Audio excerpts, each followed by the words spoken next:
I'm gonna share a little neuroscience tidbit. Love it. But I think it's one that you'll appreciate. Most people don't know this, but there's a brain structure called the anterior mid-cingulate cortex. But what's interesting about this brain area is there are now a lot of data in humans showing that when people do something they don't want to do, like add 3 hours of exercise per day or per week, or when people who are trying to diet and lose weight resist eating something. Right. When people do anything that they don't want to do, Right. it's not about adding more work, it's about adding more work that you don't want to do. Yes. This brain area gets bigger. Yep. Now, here's what's especially interesting about this brain area to me. And by the way, I'm only learning this recently because it's new data, but there's a lot of it. The anterior mid-cingulate cortex is smaller in obese people. It gets bigger when they diet. It's larger in athletes. It's especially large or grows larger in people that see themselves as challenged and overcome some challenge. Right. And in people that live a very long time, this area keeps its size. In many ways, scientists are starting to think of the anterior mid-cingulate cortex not just as one of the seats of willpower, Right. but perhaps actually the seat of the will to live. And when I learned about the anterior mid-cingulate cortex, I was like almost out of my seat. And I've been in the neuroscience game since I was 20. Now we're the we're same talking. age. And I was so pumped because I've heard of the amygdala, fear, prefrontal cortex, it's planning and action. I could tell you every brain area and I teach neuroanatomy to medical students. But when I started seeing the data on the anterior mid-cingulate cortex, I was like, whoa, this is interesting. Yep. And all the data point to the fact that we can build this area up. Yep. But that as quickly as we build it up, if we don't continue to invest in things that are hard for us, that we don't want to do, that's the part that feels so Gauguin-esque Yes, sir. to me, that we don't want to do. To me, this is one of the most important discoveries that neuroscience has ever made, because it's that I don't want to do something, but do it anyway, That's right. that grows this area. And it's almost like I have a friend, he's been sober 30 years from alcohol. And he always says, you know, the amazing thing about addiction is there's a cure. The problem is it only works one day at a time. Yep. And so you have to renew it every day. That's right. Well, I love that because that's how I've lived my entire life. I don't know anything about that, but people go, man, you have such a strong will. It's something that you build. Like, I never forget, I was on a podcast one time, and this dude goes, you were blessed with a strong mind. Like, what are you talking about? I was blessed with a strong mind. That's something that you have to develop. You develop that over years, decades of suffering and going back into the suffer. That's why a lot of people who graduate Navy SEAL training, they want to know, like, I talk about it very openly all the time. A lot of guys don't want to go back into that water. Don't want to go back into the hard stuff. And maybe not anything hard in life.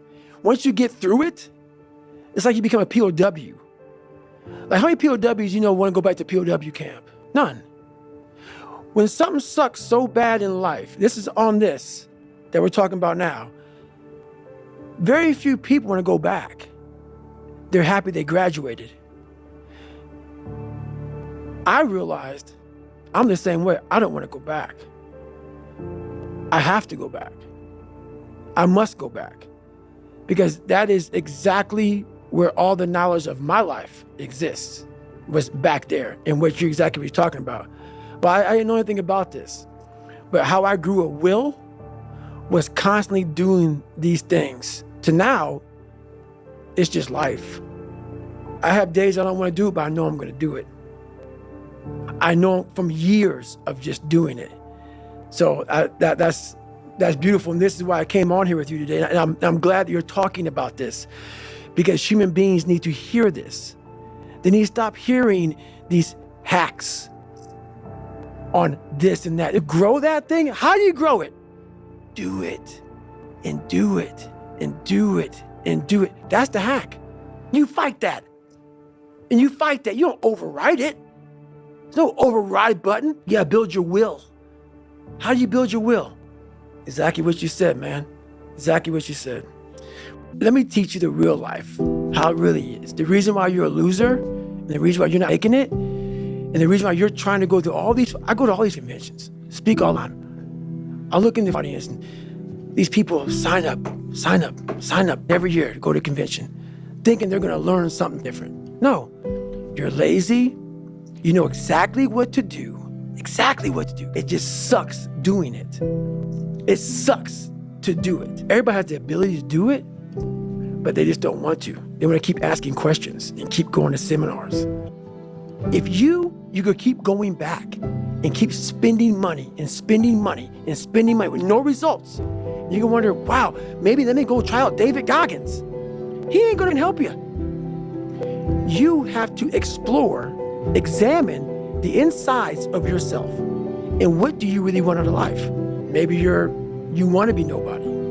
Maybe you're happy exactly where you are in life, because obviously you are. Maybe you don't have the determination to be somebody better than who you are. And if you want to live with that, I'll support you in that. That makes you feel good? Nothing I can say to you. Something in you has to wake up. And usually the only person that can wake it up is you. But if you don't have a little flame, just barely, you're done. I can't light it for you. I want you to learn that the only way you grow is how to look at yourself and say, okay, like I did. Table longer than this. I'm this. Well, basically, I'm not this. I can't do this. I'm all these insecurities. Your life finally started. When you sit in the ugly mirror and say, I'm this, you finally started your life. But most of all, your biggest fears, the biggest things that put you in the place you are today are in there. That's why we all like to keep them shut, even like to lock them up, act like they never happened. That's why you never grow. You never improve. You never have real conversations like we're having right now. Never. Oh, no, let's not go there. You gotta relive it. Every detail of it. You can't just be like, oh yeah, no. It is what it is. Hey, it is what it is. Human beings want to show you the best side, and they want to hide the worst side. For me, I'm gonna teach you how to be vulnerable, because that's the only way you fix yourself. I didn't teach myself victory first. I taught myself failure. And people are like, that's so depressing. Is it? When you're 300 pounds and you can't read and write, you know how many times you're gonna fail on that process? So if you don't know how to fail, there is no victory. When you have buried yourself in such a deep hole, you better teach yourself how to fail first. So I taught myself how to fail properly. And then eventually, I started getting a few victories. If you put yourself in the fire and you come out every day like this, brush it off, not scared to go back in there again, come on, man. Your truth is real, because human beings need to hear this. They need to stop hearing these hacks. There's no hack, bro. Do it, and do it, and do it, and do it. That's the hack. The hack is gonna suck. And that's what I realized. It sucks to wake up every morning of your life and do it again, do it again, do it again. It's not just there. It's not just there permanently for me. And you fight that. You don't override it. There's no override button. So how do you do that? We don't have enough of these conversations about the real conversation that every human being is having. And they have no idea how to get out of it, but they do. It's you against you. You against you. And if you misunderstand that, you have a real problem.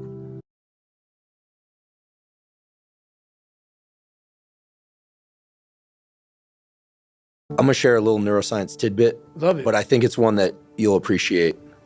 Most people don't know this, but there's a brain structure called the anterior mid-cingulate cortex. But what's interesting about this brain area is there are now a lot of data in humans showing that when people do something they don't want to do, like add 3 hours of exercise per day or per week, or when people who are trying to diet and lose weight resist eating something. Right. When people do anything that they don't want to do, Right. It's not about adding more work, it's about adding more work that you don't want to do. Yes. This brain area gets bigger. Yep. Now, here's what's especially interesting about this brain area to me. And by the way, I'm only learning this recently because it's new data, but there's a lot of it. The anterior mid-cingulate cortex is smaller in obese people. It gets bigger when they diet. It's larger in athletes. It's especially large or grows larger in people that see themselves as challenged and overcome some challenge. Right. And in people that live a very long time, this area keeps its size. In many ways, scientists are starting to think of the anterior mid-cingulate cortex not just as one of the seats of willpower, Right. but perhaps actually the seat of the will to live.